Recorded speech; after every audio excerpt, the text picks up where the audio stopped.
name of God, most compassionate, most merciful, Mr. President, ladies and gentlemen, Your Excellencies, it gives me pleasure to address you in the name of the Arab Republic of Egypt as a representative of her voice and her vision, and as representative of a noble country that has its own civilizational contributions throughout history and which carries out an important role in promoting international and regional peace and stability. Egypt was at the forefront of countries that joined the United Nations and has contributed to designing the goals and principles underpinning the raison d'être of the United Nations. Egypt has for decades been committed fully to the Charter towards the promotion of international peace and prosperity and sustainable development. However, our world today faces a persistent question related to the efficiency of multilateral action and multilateral system, and how efficient is this system, or capable this system is to grapple with the current challenges. In fact, a lot of discussions have been held regarding the reform and development of this international organization, especially after developing countries, including Egypt, have found themselves grappling with cascading and interlocking crises in which they have no stake. And without adequate support from international organizations that have been established and created to support our legitimate development aspirations. Having said that, I would like to share with you the Egyptian vision, which wishes to shed light on a number of priorities to restore trust and efficiency of multilateral action as follows. First, in a world mainly characterized by interdependence and globalization, no party is secure unless everyone is secure, and no region is stable unless all regions are stable. Our collective security lies in our joint action and in the application of the principles of the UN Charter rather than selectivity and double standards. The challenges that we are grappling with, given their complexity, interrelatedness, and diversity, such as conflicts, food insecurity, and pervasive terrorism, to name a few, this makes it incumbent of us to find solutions. However, we find that the international organization is still incapable to find those solutions, and this illustrates that we are totally far from achieving the principles and purposes of the Charter. The serious repercussions of the conflict in Ukraine has proved that we cannot guarantee the stability and security of any party without exclusively of the other. Thus, Egypt has taken active steps with her Arab and African neighbors through creating the Arab Contact Group and participating in the African Leaders Initiative to put an end to the bloodshed and to find a peaceful settlement for the Russian-Ukrainian crisis. Secondly, the multilateral international action in the post-World War II era has unveiled a structural deficiency in the way whereby we address political, economic, social, and security crises,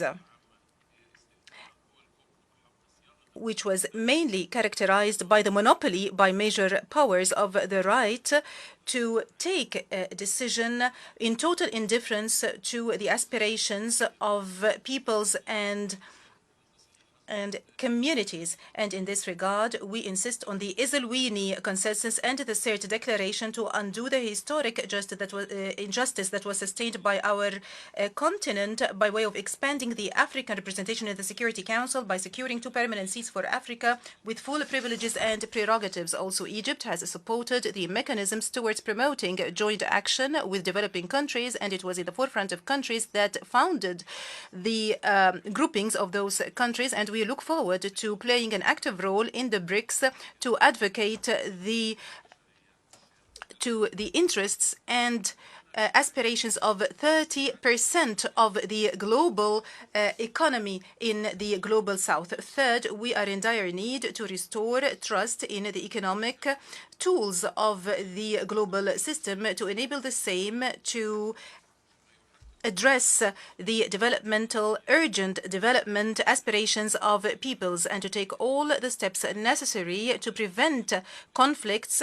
And this makes it incumbent of us to uphold the role of the international organization. And in this regard, it is very important for the international community to synergize its efforts and to take constructive steps in order to reform the international financial structure and to develop the international financial system to enable developing countries to regain and to go back on track of achieving the SDGs by way of promoting the financing tools, including the SDRs from the IMF. And this also calls upon us to look into the best ways of allocating those SDRs, in addition to the importance of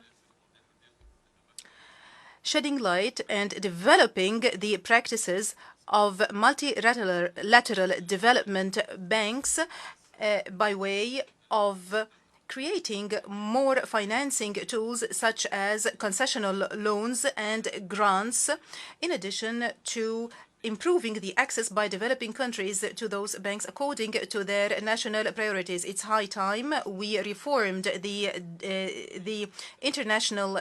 World Trade Organization on the basis of rules. Actually, if we are speaking about acceleration of the achievement of SDG, this should be coupled with looking into ways to relieve poor countries of their indebtedness.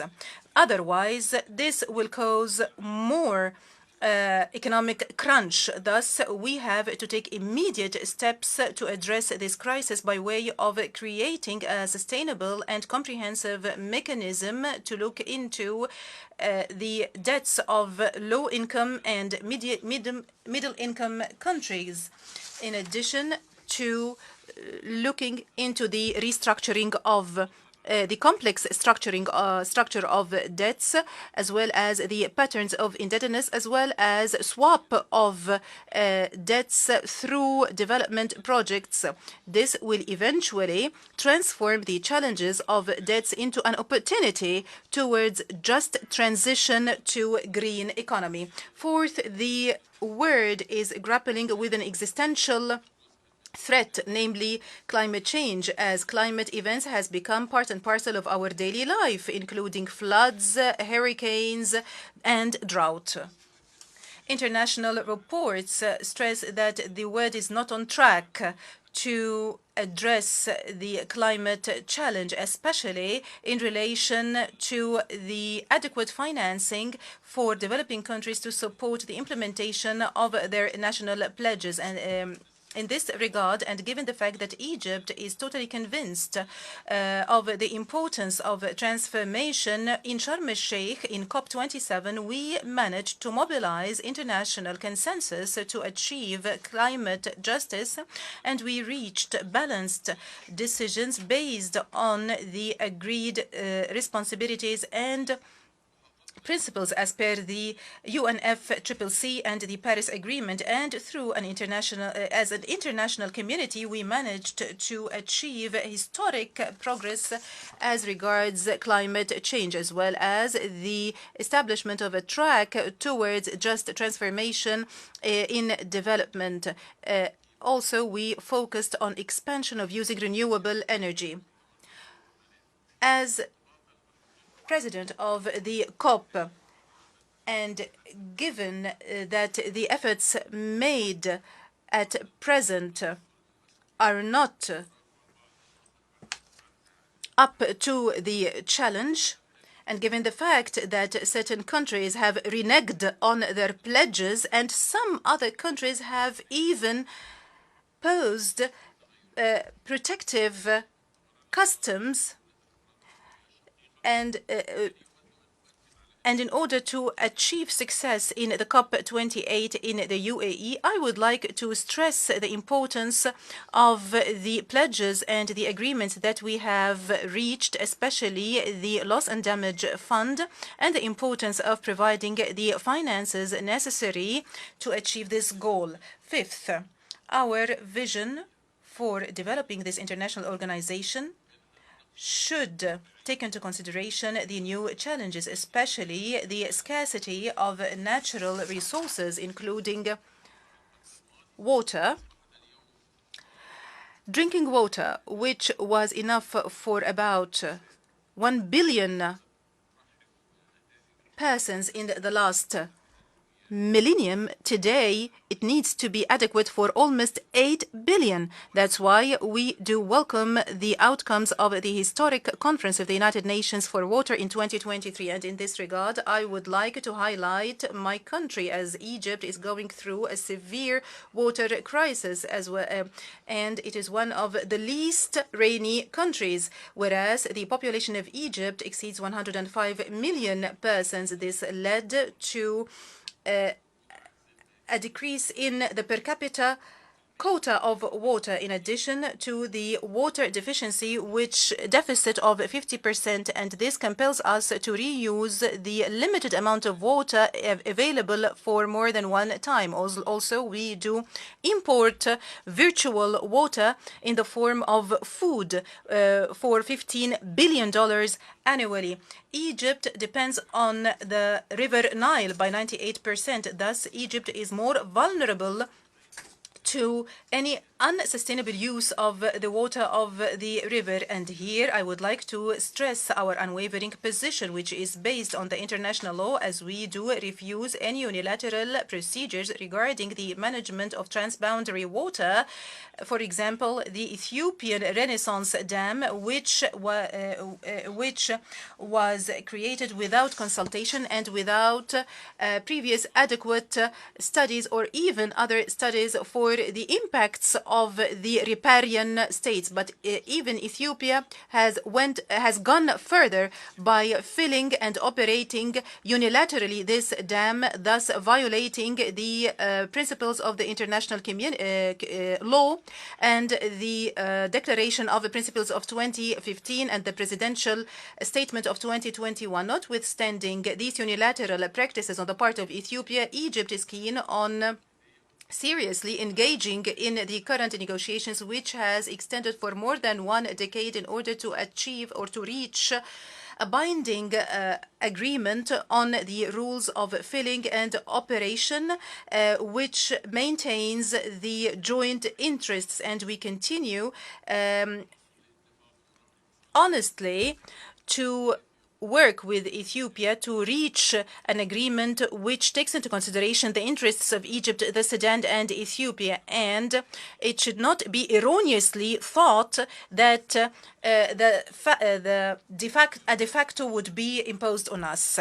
Sixth, one of the most important pillars of the international organization is that it can promote human rights, whether be they political, economic, social, or cultural, away from politicization or double standards. And I'm here wondering, what is the moral what is the moral evidence of the sublimity of one system of values as compared to others? We do warn against the phenomena of discrimination and hatred, such as Islamophobia, and the manifestations thereof, including setting the Holy Quran on fire, as these events are very dangerous. And in this regard, we would like to commend the Danish initiative. We also believe in the responsibility of the state and its institutions and its communities to promote human rights. Thus, Egypt at the national level has taken strides in promoting the rights of her citizens, and it has launched the National Strategy for Human Rights and the Strategy for Enabling the Egyptian Woman, the strategy of fighting violence against women. And Egypt has taken steps to enable youth as well as the disabled. Egypt also gives priority to the principle of citizenship, fighting discrimination, and protecting religious freedoms. Seventh, the United Nations have been created in order to spare and save the successive generations from the scourge of conflict. Notwithstanding the foregoing, the world has, through the last 78 years, witnessed wars and conflicts that have claimed the lives of millions of innocent people. However, this should not make us lose faith in the United Nations. And we do believe in the principles of the Charter. Thus, Egypt has for half a century been working to be a pillar of stability and security, and it was the first to make peace in the Middle East. And currently, we are very concerned regarding the practices of the occupation power in the Palestinian territories, the matter that might threaten the Aqaba and the Sharm el-Sheikh meetings and the outcomes thereof. And we do support the legitimate rights of the Palestinian people to establish their independent state on the borders of 4th of June 1967 with Eastern Jerusalem as its capital according to the Security Council and the General Assembly resolutions. And we call upon all powers loving peace to take this opportunity to salvage the two-state solutions. Egypt is also working towards creating peace in the Sudan, Libya, Syria, and Yemen according to the international law and the international legitimacy. And Egypt supports the efforts, the anti-terrorism efforts in Africa through our presidency of the Global Forum of Anti-Terrorism. Egypt has launched the summit for the neighboring countries of the Sudan in order to coordinate the efforts of all countries neighboring the Sudan to settle the current crisis and to mitigate the humanitarian repercussions thereof. We are also working towards a ceasefire and finding a sustainable political solution. Egypt also supports a Libyan political solution according to the principle of national ownership. Meanwhile, it's important to overcome the transitional period and to start and to conduct the presidential and parliamentary elections. Meanwhile, Egypt also stresses the importance of the withdrawal, the immediate and unconditional withdrawal of all foreign forces from Libya, as well as all the mercenaries from Libya. And we do renew our refusal and the categorical refusal and rejection of encroaching on the legitimate legislation role of the Libyan parliament. Ladies and gentlemen, in conclusion, that was our vision to restore trust in the multilateral organization by giving impetus to action according to the principles and purposes of the Charter of the United Nations and the rules of the international community, as well as capitalizing on the role of international organizations, chiefly amongst which the United Nations. Thank you.